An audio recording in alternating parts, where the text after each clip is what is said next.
Hello everyone, I'm Tag And this is Bob. and you're listening to Bob and Tag Talk.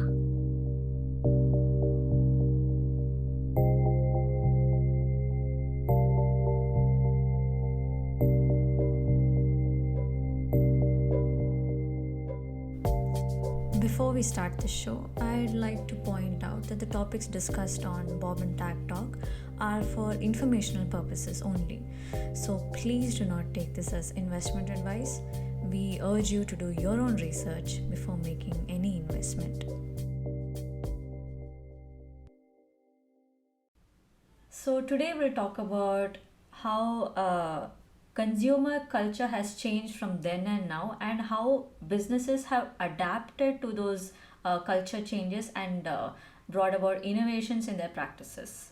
So you know how 10-15 years back, ownership was more important, like owning a house or Yeah. owning whatever it is, appliances or material Probably possessions. not even 10, 15 years. Probably it goes 20, 25 years back. People wanted to own things. Yeah, and I don't think the culture is the same right now because Yeah, that's a a gradual change since 2000 probably. At least in our life experiences. that is true. I think you're right. It started from the 2000s where we slowly shifted to no, I don't really want to own all of this anymore. I'm fine with renting or paying on a subscription sort of a basis. True. But it has really caught on in the last 5 years, and it's become a part of our lives because of the pandemic Yeah. and a lot of other reasons as well. Ease of access, because we live in bigger cities, better cities, and better transportation. Everything has contributed a little bit. There's not much space in bigger cities. Yeah. So there's not much space to own things, Yeah. especially like real estate and all of that. So people gradually shifted to apartments Yeah. and high-rise apartments and Yeah. all of that. So that is one thing that I think both of us have noticed, where we are moving away from ownership to more Renting and subscription. yeah.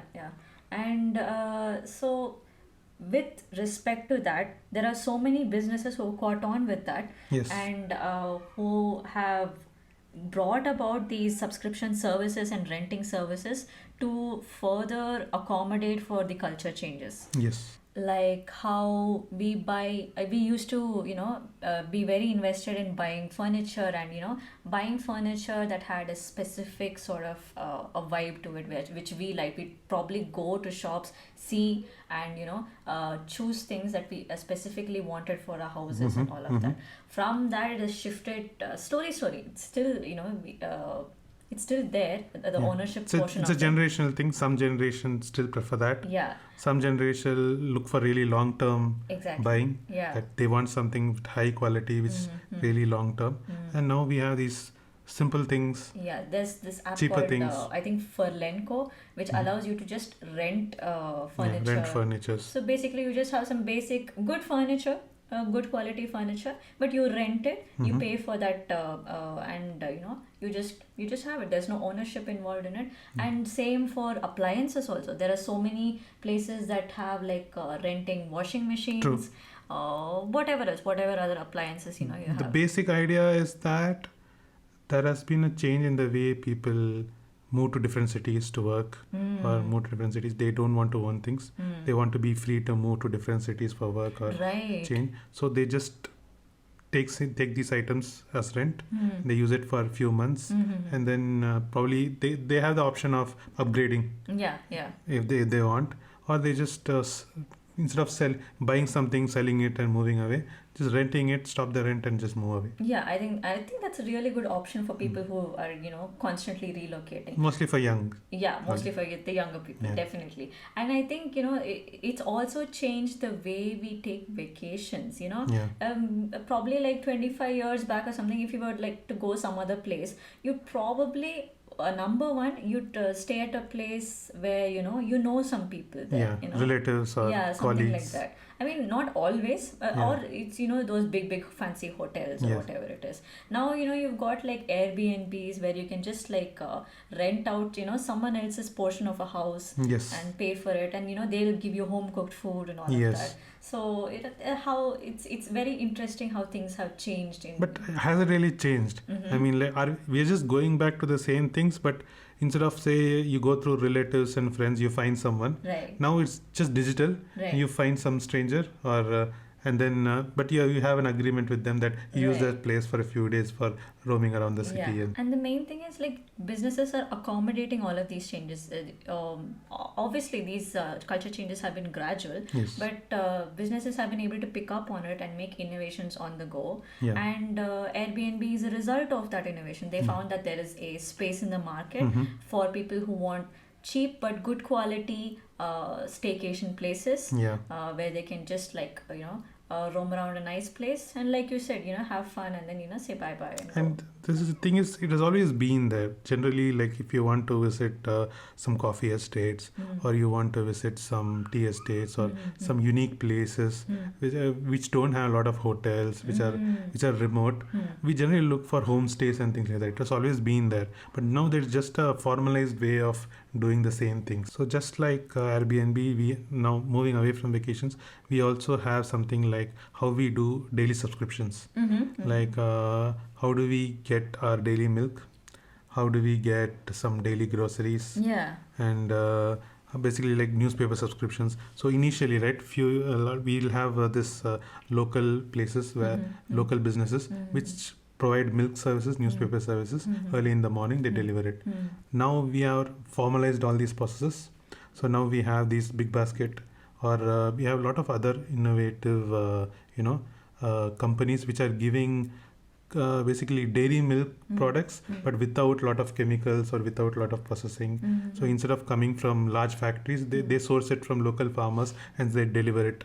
Yeah. So it's more fresh, or it is more the quality is much more better, Yeah. and it's vegan, or it is much more organic. So they deliver all these products directly to your home as a subscription. Yeah. Yeah. And even in a few years before, I have definitely heard of stories. This has been happening in US and Western countries as well, where you can actually subscribe for fruit baskets, Right. or you can actually subscribe for healthy snacks, and it's a subscription business. The same thing is happening here. Yeah, that's true. And when you mentioned this, I also thought about the how logistics has also changed. Yeah, logistics improvements. How for everything we used to, obviously there's only speed post or something involved. Back, I'm not going to say back in the day, but yeah, let's just say before. Yeah. But now we've also got services like Dunzo, Porter, and Yeah. all that can just deliver packages, around in and around the city. And the main change is digital, because everyone has access to smartphones or phones, and we connect them to businesses, and businesses have better access for many orders are coming in. Right. So businesses are actually trying to cater to these kind of populations. And I think it's just that businesses capitalize on this idea. Yes. And I think it is very important to nurture all of this to bring about more and more innovation into existing businesses, because there are so many businesses that now offer services like home cooked food Yeah. to certain areas, Yes. certain limited areas. Yeah. So it's like it's still, like you said, it is still the same thing, but digitized. It's more digitized. Yeah. And coming to businesses, these kind of businesses have influenced the way we do shopping, how we save money, or how we spend less. And sometimes it comes to how we meet new people, how we Right. make relationships. Right. So there are some businesses which are concentrating on that as well. Yeah. So there are lots of businesses who capitalize on the thrift shopping sort Yeah. of an era. So there are certain businesses who just post pictures of the clothes or whatever it is on social media or whatever, and it's all it's either reusable or something pre-owned, like basically. pre-owned Pre-owned. basically. So which you can like swap and you can like give it to other people, those sort of things. So they've even managed to capitalize on how we used to like swap out clothes with our friends and family in the beginning, and now it's become you swap out clothes with strangers also. Yeah, So, but the thing is, there is a company that provides a service which makes sure that the clothes are washed or Correct, mended, correct. and then they eventually put it out for a sale again. yeah, Basically, the concept of thrift shops, but it's more digitized. yeah, and it's just interesting how everything can be monetizable. Anything and everything can be monetizable one way or the other. There can be a business, there can be an app for everything. Like I think you were the one who mentioned this, that there is this person who just gets money by standing in lines for Yes. other So people. basically, like he's providing a personal service, but it could be for older people, it could be for busy people who have to stand in lines. So he just buffer for them. He stands in the line. He gets that particular service for them. So people can just get that thing done easily. Yeah. So now we have a lot of apps or digital things that provide us a lot of personal services. So initially, right, we need to hunt for people who basically, if you want to move, you need to hunt for a trucking Right. company to move. It's more personal. You need to reach out to Yeah, some you need to local have a people lot of and contacts. yeah, at least you have to reach out to your neighbor and say, do you know anyone Yeah. who knows, who can move things for a cheaper rate? Now we have some services like Pottery you mentioned already that probably will help you move stuff. And we have even moving companies. Now they are becoming more formalized. That is one thing. And I know of at least a few companies. Generally, right, if a car breaks down, if a vehicle breaks down, you need to call someone to tow your car. Right. So previously, you just need to look for nearby mechanics. You need to ask for people, do you know a towing person? Or now it is more formalized. You have an app for it, or you can just search in Google or something, and you'll know a towing company. You call them, they'll come to you. So now these tow companies and moving companies are becoming formalized. They're becoming established business houses, and they are expanding in scale. So they're expanding in cities. They're expanding to multiple cities and so on. So some of the popular things are Agarwal Move and Packers. They're available all throughout India. Oh yeah. So they have really formalized the process of shipping, international shipping, and moving and providing these moving services. And then a lot of personal service things like like home painting. Really, as of now, if you are renting a house or you own a house, you need to hunt for people, painters. Now it is like a service. Asian Paints itself gives you home painting services, and there are a lot of other local services or something. You can just hit them up on this modern Whatever app. Yeah, you just use an app for it. Yeah. You get that particular service. Then you have this one particular app, which is very popular these days, which provide you home beauticians, home painting, urban company. Okay, yeah. okay, urban. So urban company, urban services, and probably they also have a lot of advertising based on like if you want to do festival cleaning. Initially, I remember we used to have weekends or before festivals, we used to spend 2 days just cleaning up the house. Right. And then cleaning up or painting or whatever it is that you do. Yeah. Now you have professional services for all those things. So everything is becoming professionalized, formalized business, and it is giving a lot of opportunities for people to earn. And this also, sort of makes me think, because we still know a lot of mechanics, plumbers, electricians Yes. in the area who are not on this True, that's very platform. true. Yeah. They, I feel like they're going to be like left behind, in a sense, Yeah. Yeah. But I don't think they're going to left behind. It's just a matter of publishing their number in Just Dial or publishing the number. Not necessarily, urban company is not the only company that can do this. And for example, there's a specific service called MyGate that we use for apartments. So MyGate is for mainly authenticating visitors, or mainly like a directory service or Right. or basically a security service. Yeah, basically for apartment complexes. Or residences. And this MyGate itself provides you a list of plumbers, a list of electricians, and a list of people who you can contact for emergencies. They also are expanding into these kind of services. Yeah, okay. So I think that's a good way for these the people who are near our area and who are Yeah. electricians, plumbers, to Correct. be included in the digital space. Yes. It is not just about these personal or community based things. Even large companies are getting into these kind of subscription models. So basically, they are subscribing to these co working spaces. So even though you are a large company, Right. so let's say, for example, you have only one main location. Okay. You want to get people to work for you in different locations. So instead of getting higher contracting for a space in a different location, you could just get in touch with these co-working spaces, which will allow you probably to book you for one floor or like a few cubicles.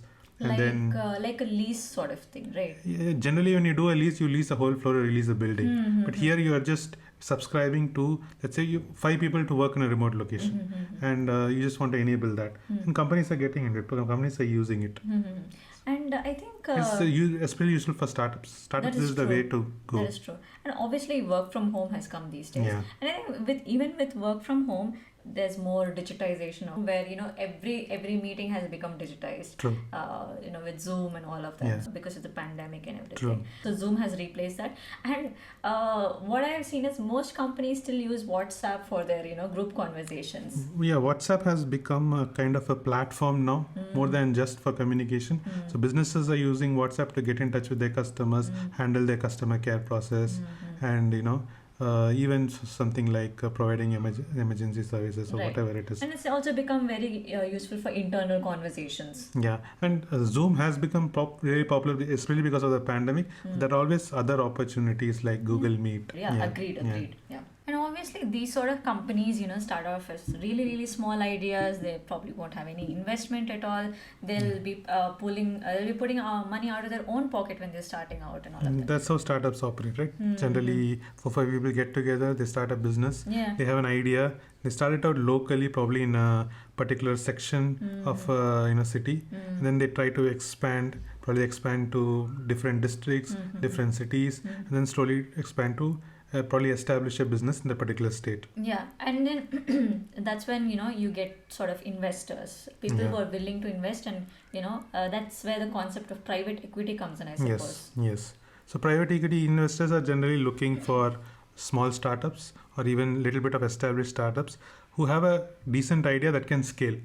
So the same idea can be implemented in different cities, different countries also probably. Right. And then basically once you have a basic idea, once you know that we have this many people subscribing to it who are have really good feedback about that particular business, now it's just a matter of expanding it and scaling it. Right. So you try to get more people, you try to get more revenue by just either by franchising it, or you could probably franchise it to some other company, and they'll just use your name and brand, and then they'll use the same concept. They will establish your brand, and then they'll just expand into multiple markets. Yeah, private equity, and this reminds me of Shark Tank. Yeah. How. So now most of the startups are going to these public, forums where they can just raise money. So Shark Tank is just a show that is just showing us the process of how these small companies are raising money, and they just showcase their idea, they just showcase their business knowledge, how to run a business, and then the investors are basically investing in them. But that is just one way of doing it. There is also another way of thing called crowdfunding. Okay. So you can actually launch a business and you can open a crowdfunding platform. You can go to any crowdfunding platform. You can showcase your idea, and then any people can just go there and invest. They can just put in money, and then if you raise a little bit of money, and then you have a goal, you meet that goal, and then you just start on your business and you start delivering something. Nice. And it has never been as easier as now. True. So you mentioned crowdfunding, and we talked about like Shark Tank and all ways by which small businesses can raise funds for it. What are the other ways by which they can do that? So generally, entrepreneurs have this kind of a system where they can go out to private investors. So generally, you go, for example, you have some companies like Sequoia Capital, and then like Tiger Capital, and all those companies. They generally go and invest in startups. So these are just people you can like find on like. You can go online. You can pitch their idea to go to their website. If you know the people, you can just pitch your idea. They'll look into your business proposals, and then they will, if they are interested, they'll invest in you.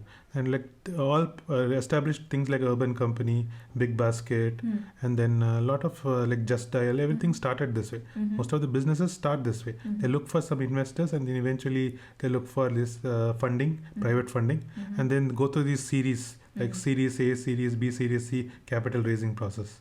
Oh, okay. So these are just this is a formalized process of raising money, and then expanding into markets. So eventually, a startup owner or the person who's starting up a business has to go and explain to these private investors what are they going to use the money for, how are they going to use it, and they have to pitch their idea. Okay, so basically Shark Tank, but in private.